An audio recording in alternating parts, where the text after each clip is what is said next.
inclusive he escuchado hasta republicanos que dicen que lo que hay en contra de Donald Trump es el lawfare, pero explíquenos el concepto antes de entrar en los detalles.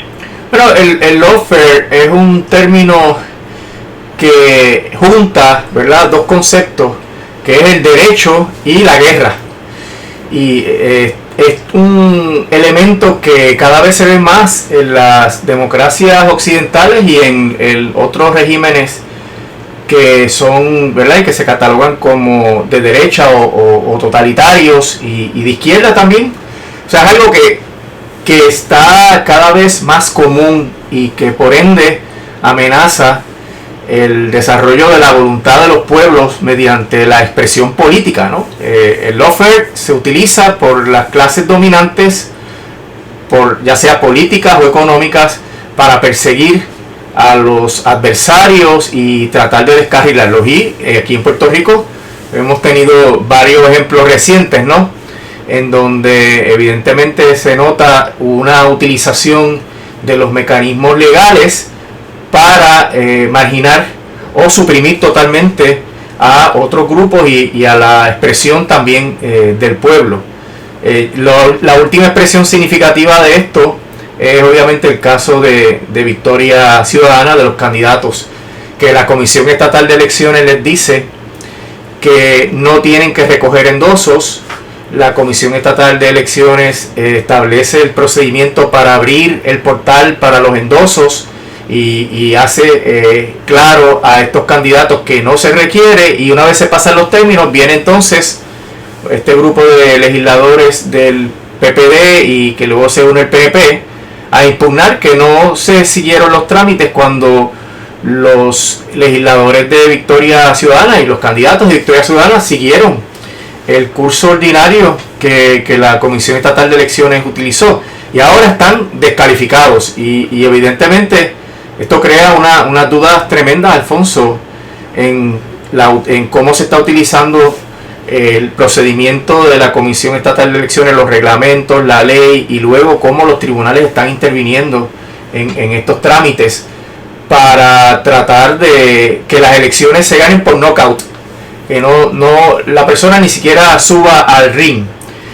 Pero no es solamente este tipo de trámite el que constituye un lawfare, hay muchas otras vertientes. Están las demandas por difamación o injurias graves, ¿verdad?, cuando una persona pues expresa su sentir, su opinión sobre un candidato o sobre una persona de poder. Ese candidato o persona de poder demanda a la persona con el propósito de arrodillarla, de dar también un castigo ejemplar para cualquier otra persona que se atreva a criticarlo.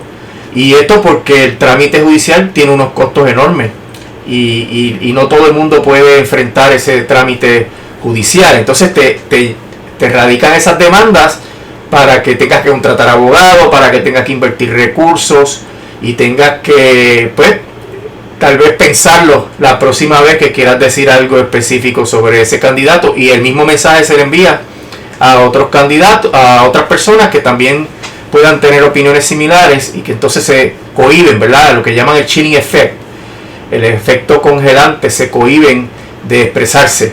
También está el uso de los reglamentos y los procedimientos legales, que es básicamente el caso de Victoria Ciudadana, el caso de Mariana Nogales, donde todo esto se orquestó para que ella fuera la única representante que no podía enmendar su información financiera en la Oficina de Ética Gubernamental. A todo el mundo le dieron chance y a ella no le dieron oportunidad de hacerlo, y como no pudo hacerlo, pues entonces la acusan.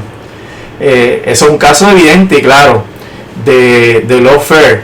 También están las leyes que tienen objetivos políticos que aprueba la legislatura con el propósito de marginar ciertas minorías, como es la famosa ley Tito Kayak, que es la ley que le quisieron aplicar al representante de Ponce, Cheito Madera, y que obviamente tiene el propósito deliberado, no simulado ni disimulado, el propósito deliberado de cohibir la expresión del pueblo en contra de los diferentes desarrollos que son ilegales, de los desarrollos que están afectando el ambiente, etcétera.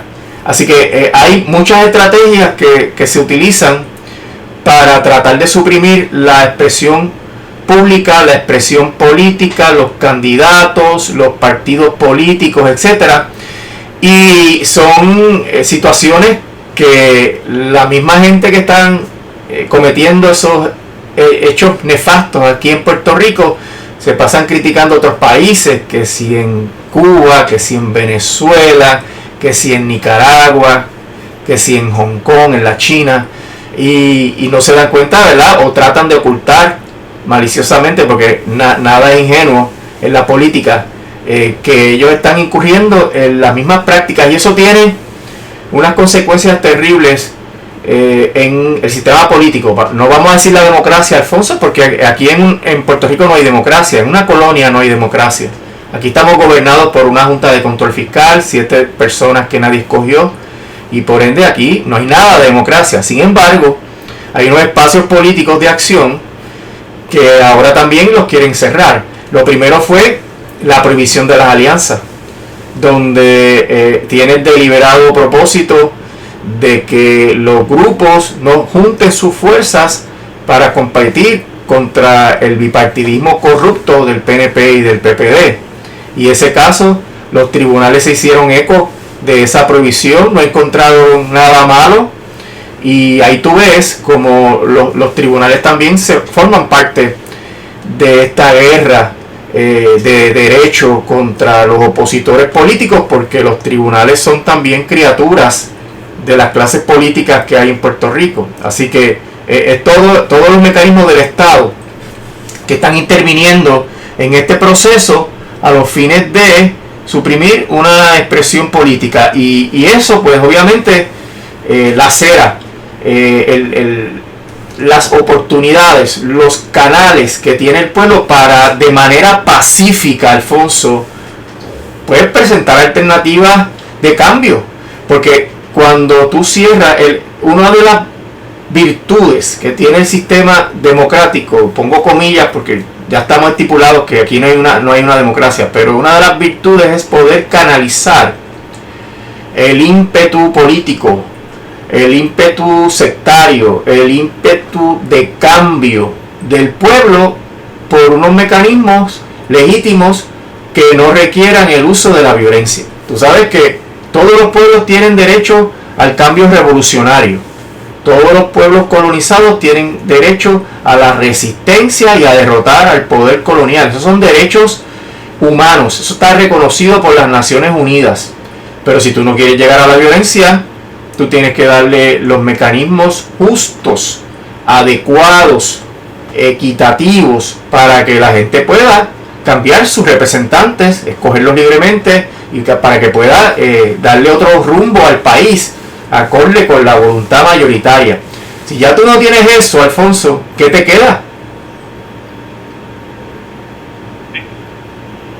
Y te lo digo como una pregunta, te lo digo porque tú estás ahí en ese micrófono todos los días y tú escuchas todo lo que pasa en este país. ¿Qué le queda al pueblo de Puerto Rico si el control de los partidos políticos principales es tan férreo y el uso de los mecanismos legales es tan cruel que descarrila todo esfuerzo de cambio? ¿Qué le queda al pueblo? Bueno, lo que le quedaba a los colonos norteamericanos cuando declararon su independencia en el 76, lo que le quedaba al pueblo francés cuando tomó por asalto la Bastilla, ¿sabes? Si no hay otra opción, es la violencia. Pues no pudiste haberlo dicho mejor con esos dos ejemplos, ¿verdad? Que la gente utiliza como íconos de la libertad y de lo que es bueno para los seres humanos.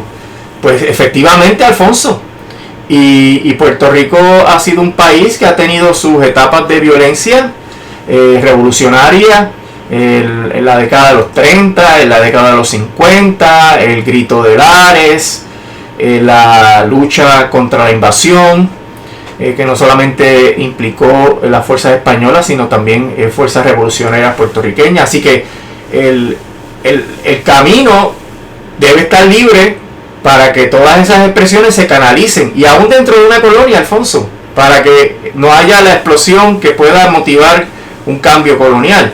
Pero no, aquí no, nadie vio eso, ni los demandantes que llevaron el caso, ni el PNP que se unió, ni el juez que resolvió esta controversia, donde él pretende hacer una interpretación estrictamente literal, de las disposiciones que él entendió aplicables, con unos efectos que son contrasentidos para todo el ordenamiento y la política pública del sistema electoral de Puerto Rico, en donde... ¿Esta decisión en términos técnicos está errada?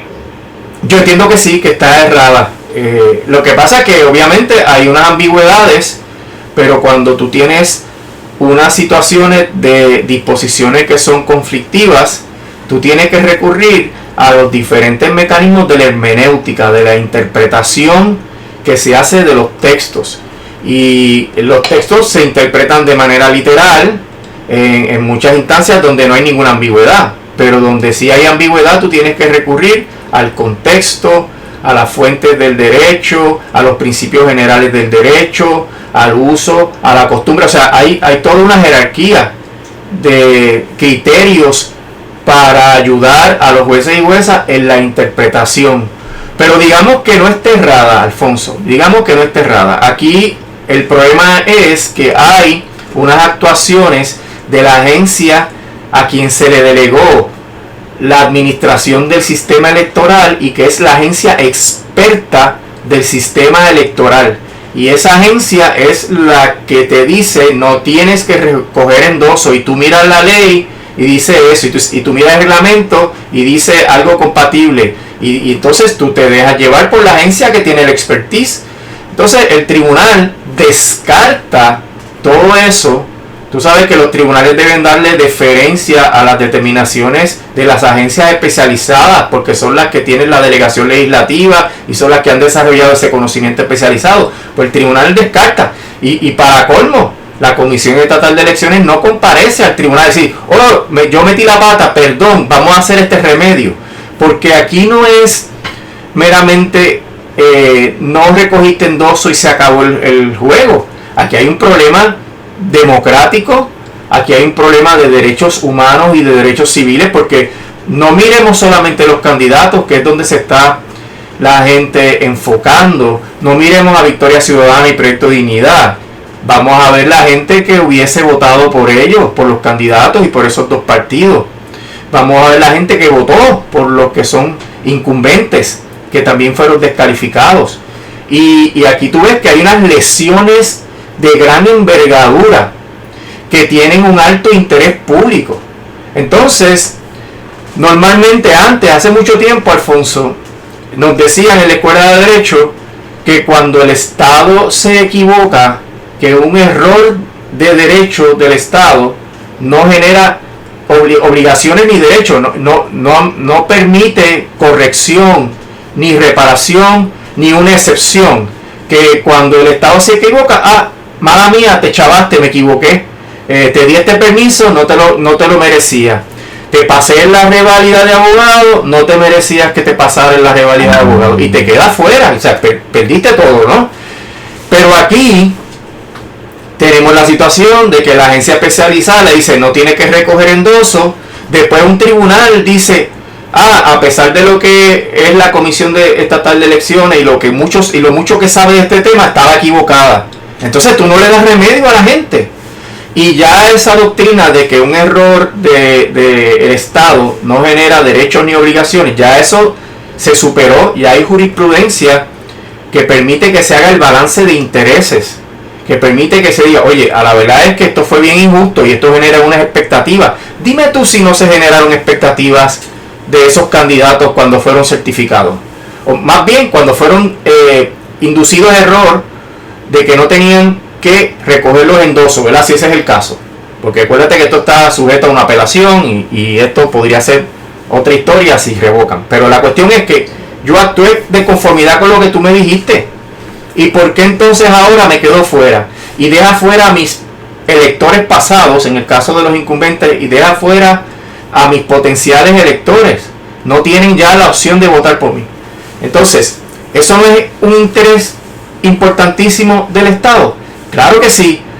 Es que fue un error, y es un error contrario a la ley. Eso no genera derechos ni obligaciones. Eso era antes. Ahora hay casos, Alfonso, donde por equivocaciones del Estado, si las personas actúan, descansan en esas equivocaciones y crean expectativas y generan otros derechos, pues mira, hay que reconocérselo, hay que repararlo, y aquí no hay ningún tipo de reparación. Yo no sé, porque yo no estoy al detalle en todo lo que ocurrió, Alfonso, pero yo no sé si se planteó que no me pueden dejar sin remedio, ¿no? Yo no sé si eso se pueda plantear ahora por parte de los abogados de Victoria Ciudadana y del Proyecto Dignidad, que mira, pues chévere, esa es la interpretación, pero no me puedes dejar así, porque violas otros derechos, mancillas otras prerrogativas, afectas a terceros. ¿Qué tal los más de 200,000 votos que votaron por los incumbentes de Victoria Ciudadana? Se quedaron así, en el aire. Exacto, sí, estoy pensando más en ese aspecto de los terceros que se afectan. Los terceros que se afectan, hay una doctrina de parte indispensable, que no se puede dictar un remedio por un tribunal si el remedio no es completo, porque afecta a personas que no están bajo la jurisdicción del tribunal. O sea, si el elector escogió a este candidato y votó por él y es un incumbente, y ahora no lo dejas repostularse, volver a postularse, yo creo que ahí hay un impacto significativo en los derechos de unos terceros que no estuvieron ante el tribunal. O sea que esto es un caso no es de 2 más 2 es 4, esto es un caso bien complicado, y esto implica que se está recrudeciendo el lawfare, ¿verdad? La guerra de derecho aquí en Puerto Rico, y que mucha gente que se supone que tenga la responsabilidad por preservar la estabilidad del sistema político del país, pues está mirando para el lado. Y tú lo que ves es la guerrilla pequeña de que, pues eso fue el PIB que le puso el pie a Victoria Ciudadana, o esto fue que Victoria Ciudadana no se leyó el reglamento. Y yo digo, no, eso no es lo que surgió, y lo que surge de la sentencia es que le hicieron trampa. Le dijeron, no recojas endosos. No tiene que recoger. ¿De verdad no tengo que recoger? No recojas endosos. No recoges los endosos, y después te llevo al tribunal, te hago una querella, y la Comisión Estatal de Elecciones, la que le hace la trampa, le dice que no hay que recoger endosos, no dice ni pío. Alfonso, no interviene, el juez no le pregunta, el juez no interroga, el juez no llama, no cita. Pues, ¿y cuál es el resultado? ¿Ves? La crónica de una muerte anunciada. El bipartidismo se sale con la suya y tiene entonces esta consecuencia. Mira, Alfonso, esto es algo que no se queda aquí, ¿verdad? Porque el asunto de que tú dejes a tanta gente sin un remedio, con todas las expectativas que había de ese movimiento político que conocemos por la Alianza, pues dime tú cómo queda la imagen del sistema judicial. ¿Cómo queda?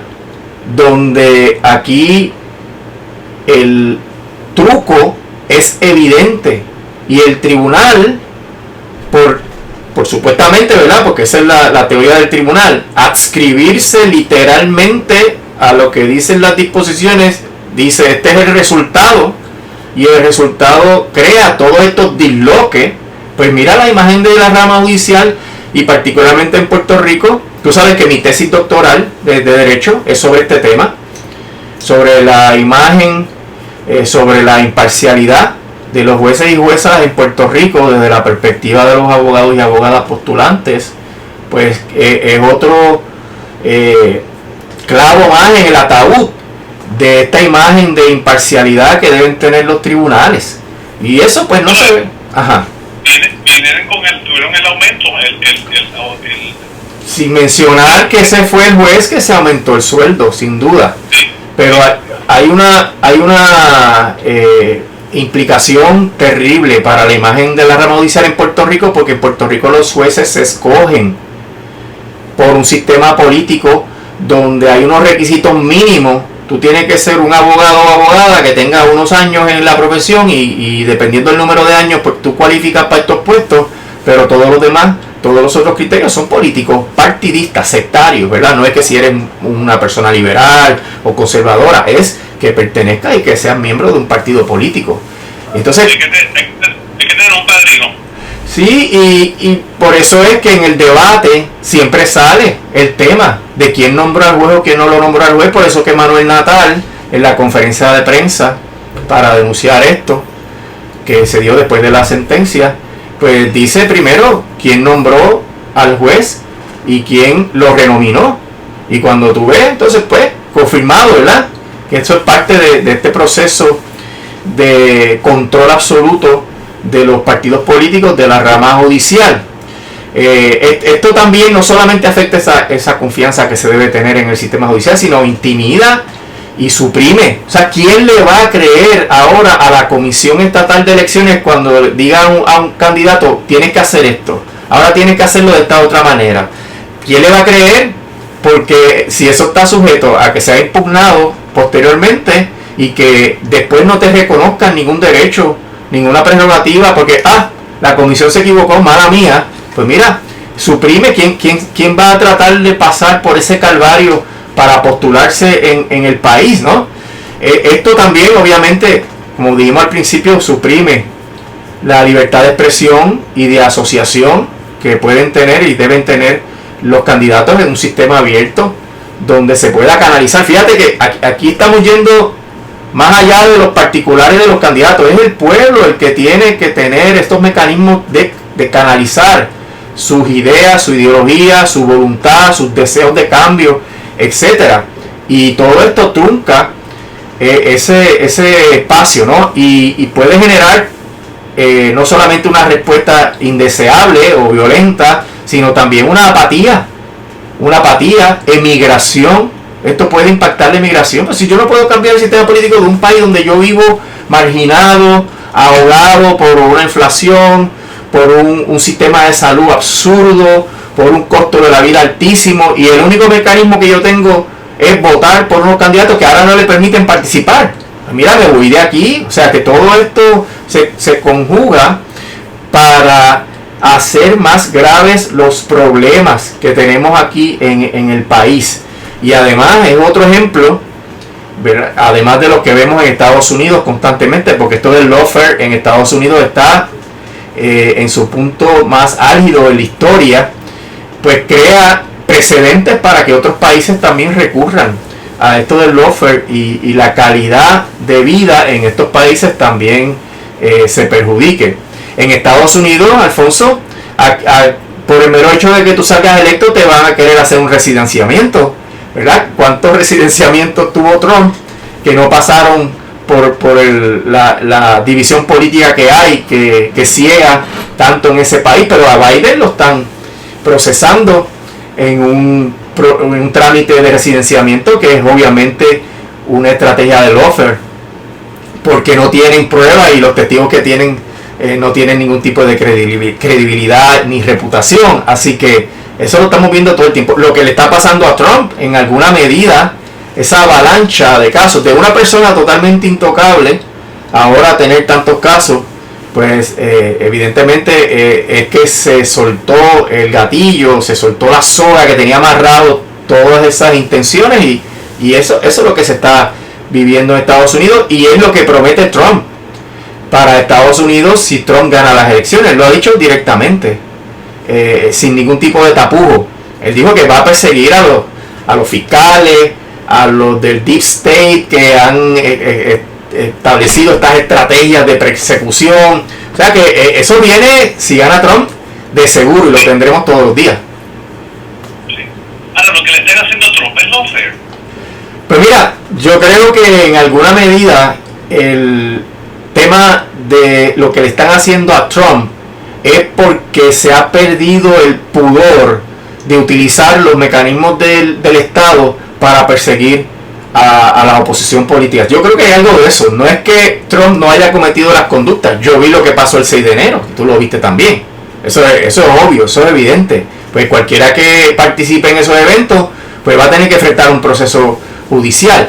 Pero todos los casos que salieron y esa avalancha de casos, yo creo que se relajó un poquito el pudor de no incurrir en la práctica del lawfare, y esa es la consecuencia. Si esos casos progresan o no progresan, pues esa es otra historia. Pero toma nota de que el Tribunal Supremo de los Estados Unidos dijo que tú no puedes desde un estado impedir que se postule un candidato a la presidencia a nivel federal, ¿verdad? Y eso es parte de esa lucha que hay de lawfare, ¿verdad? Pues ahora yo podría impugnar los candidatos a nivel del estado y lo saco de la papeleta federal. El Supremo dijo que no, prácticamente unánime, ¿no? Hay unas dudas sobre cómo está construida la opinión, pero básicamente de manera unánime. Lo que implica, Alfonso, pues esa lucha que hay, ¿no? De proteger el sistema del lawfare, pero también abrirle la oportunidad a que se puedan manifestar este tipo de estrategias que se están dando con mayor frecuencia e intensidad en Estados Unidos. Licenciado, muchísimas gracias. Interesantísimo esto del lawfare. Y creo que debemos, bueno, no acostumbrarnos, pero vamos a tener mucho más de esto en los próximos años. No, y sin duda, y esto pues te habla de que tienes que reformar la ley de elecciones en los países, tienes que reformar la judicatura, tienes que educar sobre cultura política a los niños, a los adolescentes, a los adultos. O sea, esto requiere unos cambios dramáticos, porque si no va a ser la guerra de guerrilla en los tribunales todo el tiempo, no va a haber paz y lo que va a generar es violencia. Muchísimas gracias, que tenga bonito día. Igualmente para ti, hasta luego.